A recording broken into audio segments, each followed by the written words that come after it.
Hello everyone, आप सबका welcome है मेरी YouTube channel English with Ayushi पर। और मैं हूं आयुषी। तो आज की वीडियो में मैं लेकर आई हूं इंग्लैंड में बने हुए जितने भी आपके पोएट लॉरिएट्स हैं।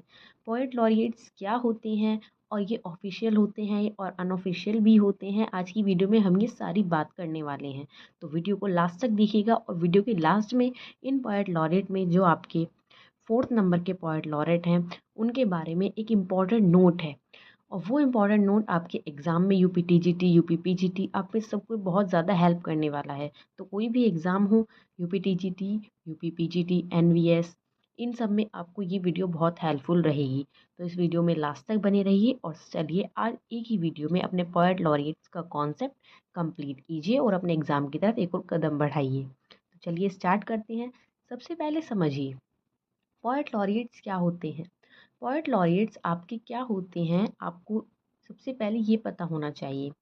पोएट लॉरिएट्स आपके जब एक तरह से रॉयल की तरह आपको अपॉइंट किया जाए, मतलब कि जब कोई ख़ास ओकेज़न हो, कोई ख़ास इवेंट हो, जब उस टाइम पर कोई राइटिंग की जाती है, उस चीज़ के लिए अपॉइंट किए जाने वाले जो भी पर्सन होते हैं उन्हें पोएट लॉरिएट्स बोला जाता है।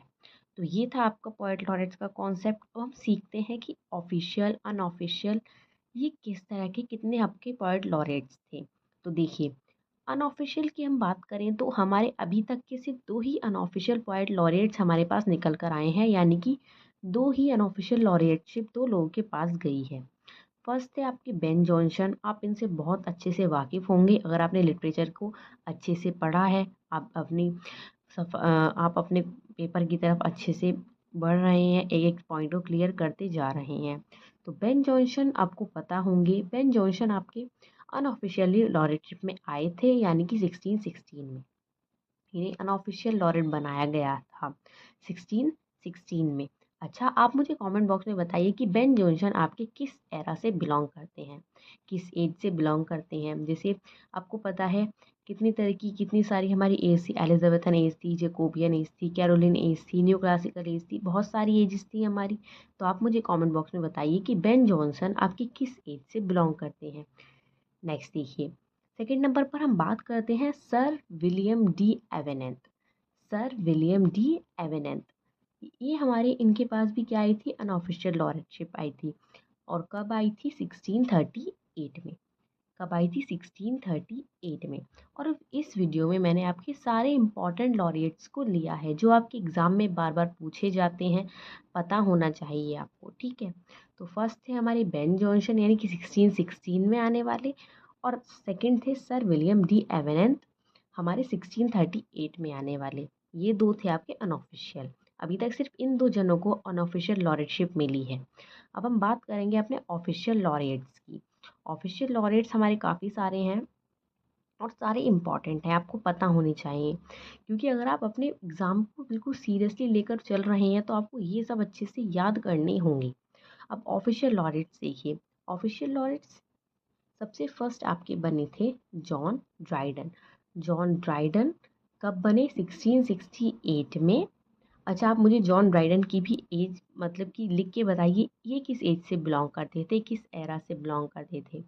Elizabethan age, Jacobean age, Caroline age, वही रेनेशा एज से या फिर न्यू क्लासिकल एज से। आप मुझे बताइए कि जॉन ड्राइडन किस से बिलोंग करते थे, ठीक है। और न्यू क्लासिकल एज में आपको पता है 3 एजेस हैं हमारी, उसमें भी आप मुझे बताइए कि कौन सी वाली एज से बिलोंग करते थे, ठीक है। नेक्स्ट देखिए, सेकंड हम बात करते हैं थॉमस शेडवेल। थॉमस शेडवेल हमारे कब बने, 1689 में। थॉमस शेडवेल को लॉरेटशिप कब मिली, 1689 में। अच्छा, ये क्वेश्चंस मैं आपसे इसलिए पूछ रही हूँ जिससे अगर आपको पता हो तो अच्छी बात है, आपका रिवीजन हो जाए। अगर आपको नहीं पता है तो जब आप इसे सर्च करेंगे आपको वो चीज़ माइंड में स्टक होगी। आपको क्या, जब आप खुद ढूंढेंगे इस चीज़ को, वो आपको लंबे टाइम तक याद रहेगी। और आपके पेपर के टाइम पर अगर ये क्वेश्चन आपका आ जाता है तो आप अच्छे से उसका आंसर कर पाएंगे। तो आप इसलिए ये क्वेश्चंस के आंसर मुझे कमेंट बॉक्स में ज़रूर दीजिए। नेक्स्ट देखते हैं अब हम नाहुम टेट। नाहुम टेट या फिर नाहुम ताते भी बोल सकते हैं आपने। ये कब बने, 1692 में बने आपके। नेक्स्ट बने निकोलस रोफ। निकोलस रोफ कब बने, 1715 में। ये वही आपके लॉरेट हैं जिनके बारे में मैं आपको बहुत इंपॉर्टेंट एक पॉइंट बताने वाली हूँ, तो लास्ट तक बने रहिए। फिफ्थ है हमारे पास, अच्छा देखिए यहाँ पर मैंने क्या लिखा हुआ है, ये फिफ्थ में लिखा हुआ है William whitehead 1757 refusal of Thomas Gray. ये क्या है? सबसे पहले जो हमारे थॉमस ग्रे हैं इन्हें चूज़ किया गया था ऑफिशियल लॉरेटशिप के लिए, बट क्या हुआ, इन्होंने रिफ्यूज़ कर दिया था। क्या कर दिया था? इन्होंने मना कर दिया था। फिर इनके प्लेस पर विलियम व्हाइटहेड को लॉरेटशिप मिली थी। विलियम व्हाइटहेड को बनाया गया था आपका ऑफिशियल लॉरेट, यानी कि सबसे पहले थॉमस ग्रे को अपॉर्चुनिटी मिली थी बट इन्होंने मना कर दिया था। फिर विलियम व्हाइटहेड को बनाया गया था किस ईयर में? 1757 में। तो ये भी इम्पॉर्टेंट हो जाता है, अगर किसी को किसी की रिफ्यूजल पर बनाया गया है तो वो भी आपको पता होना चाहिए। नेक्स्ट देखिए थॉमस वार्टन। थॉमस वार्टन भी 1785 में बने थे। कब बने थे? रिफ्यूज़ल ऑफ विलियम मेसन, जब आपके विलियम मेसन ने क्या कर दिया था? रिफ्यूज़ कर दिया था बनने से। तो ये आपको पता होने चाहिए, ये बहुत ज़्यादा इंपॉर्टेंट पॉइंट्स हो जाते हैं पेपर के पॉइंट ऑफ व्यू से। नेक्स्ट देखते हैं रॉबर्ट सदे। रॉबर्ट सदे 1813 में बनते हैं हमारे, और कब? जब सर वॉल्टर स्कॉट ने रिफ्यूज़ कर दिया था। सर वॉल्टर स्कॉट के रिफ्यूज़ल पर हमारे कौन बनते हैं? रॉबर्ट सदे। अच्छा, अब आपके 3 लॉरेट्स सबसे ज़्यादा इम्पॉर्टेंट वाले आने हैं, यानी कि सबसे ज़्यादा इम्पॉर्टेंट आपके कौन से हैं? रॉबर्ट सदे, विलियम वर्ड्सवर्थ और एल्फ्रेड लॉर्ड टेनिसन। ये 3 आपके सबसे ज़्यादा इम्पॉर्टेंट लॉरिएट्स हैं, आपको इन्हें सबसे ज़्यादा फोकस करना है। तो रॉबर्ट सदे हमने देखिए 1813 में, किसके रिफ्यूज़ल पर? Sir Walter Scott. फिर देखिए विलियम वर्ड्सवर्थ, ये तो आप इन्हें घोल कर पी जाइए कि ये कब बनी। ये बनी थी 1843 में। एक्चुअली इन्होंने भी मना किया था बनने से, बट इन्हें फोर्स किया गया था और ये बनी थी 1843 में। अच्छा, आपको ये तो पता ही है इनकी डेथ 1850 में हो गई थी। देखिए कितने कम टाइम के लिए बने थे, पर फिर भी बने थे।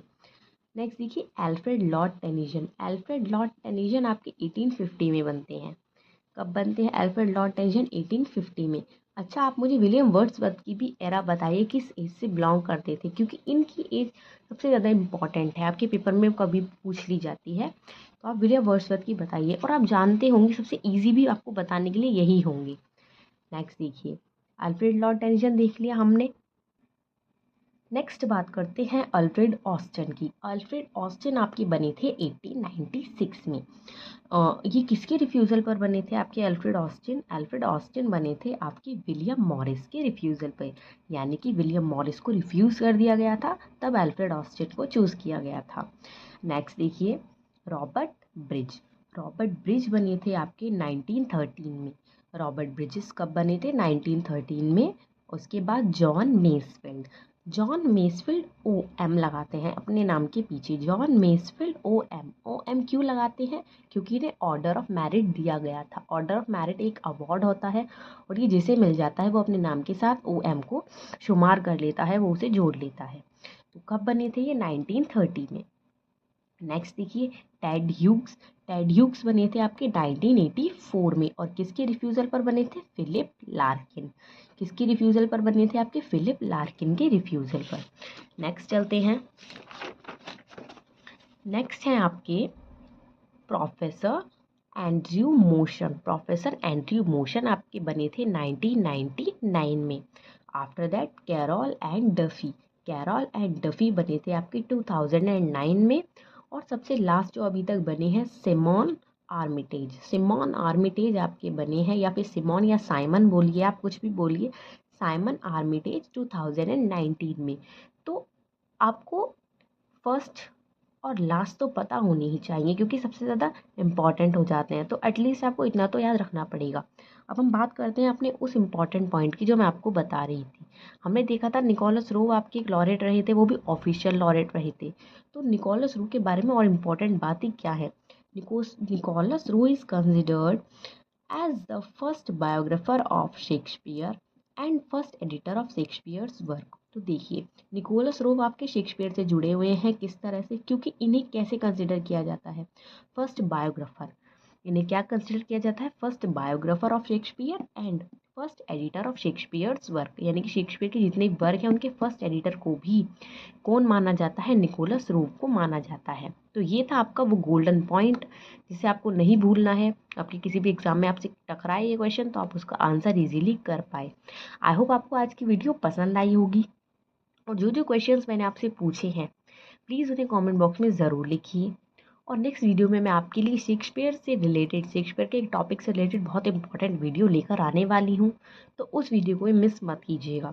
तो अगर आपने अभी तक वीडियो को लाइक नहीं किया है तो लाइक कर दीजिए, चैनल को सब्सक्राइब नहीं किया है तो सब्सक्राइब कर लीजिए और बेल आइकन को प्रेस कर लीजिए, ताकि जब मैं आपके लिए वो इंपॉर्टेंट वीडियो लेकर आऊँ तो आपको नोटिफिकेशन मिल जाए और आप उसे मिस ना करें। क्योंकि अपने एग्ज़ाम के लिए आपको बिल्कुल सीरियस होकर पढ़ना है, आप कोई भी पॉइंट मिस नहीं कर सकते हैं।